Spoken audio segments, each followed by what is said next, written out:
Hello, my name is Frank Howell, and I was employed as an adult reference librarian for 35 years at the Hayward Public Library from 1964 to the year 2000 when I retired. The history of book censorship at the Hayward Public Library begins in the early 1960s when the head librarian, the district attorney, purchased some erotic novels by Henry Miller and declared the books to be legally obscene. The ensuing controversy was so traumatic that the librarian ended up in a mental hospital for a 2-month stay. I was hired the following year. The books were finally saved from being censored. Then a period of relative calm ensued for several years. During my 35 years at the library, I have witnessed many changes in terms of book selection. We had always attempted to be as liberal as possible. Each year, the American Library Association has encouraged libraries across the country to offer exhibits of notable books that have been censored throughout the ages.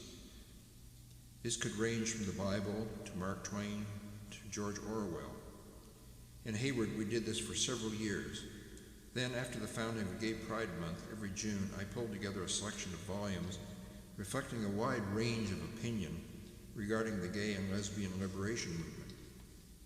The public response to the exhibit was generally favorable or indifferent, although on one occasion an angry father approached me and declared, "If you display those books, I won't be able to bring my boys to the library anymore."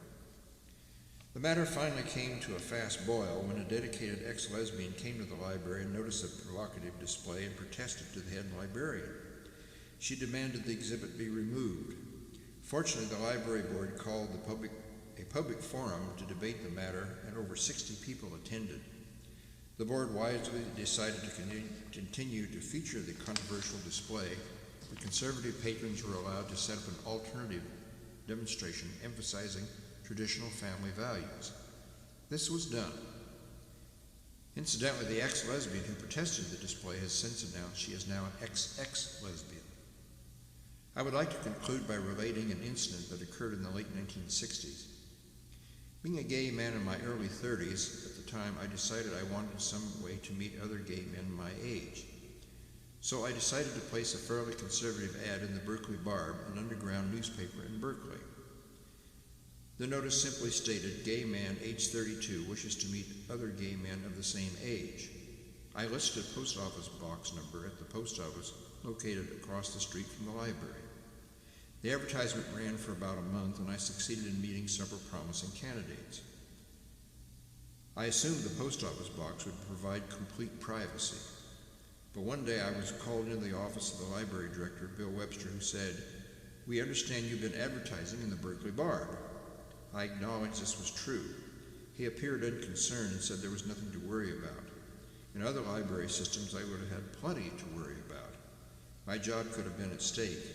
I was informed by Mr. Webster there was a practice of the Hayward Police Department to monitor the ads in classified sections of Bay Area newspapers to search for ads involving gay men attempting to make contacts. This occurred at a time in California when it was still illegal for consenting adults to interact in private. Fortunately, a few years later, the law was changed. After viewing the ad, the police department would notify the employer of the person placing the ad. This underhanded practice was perfectly legal, as I learned from the American Civil Liberties Union. Thanks to the Supreme Court, such relationships are now completely legal. The wheels of justice grind slow but exceedingly fine, and that is my story.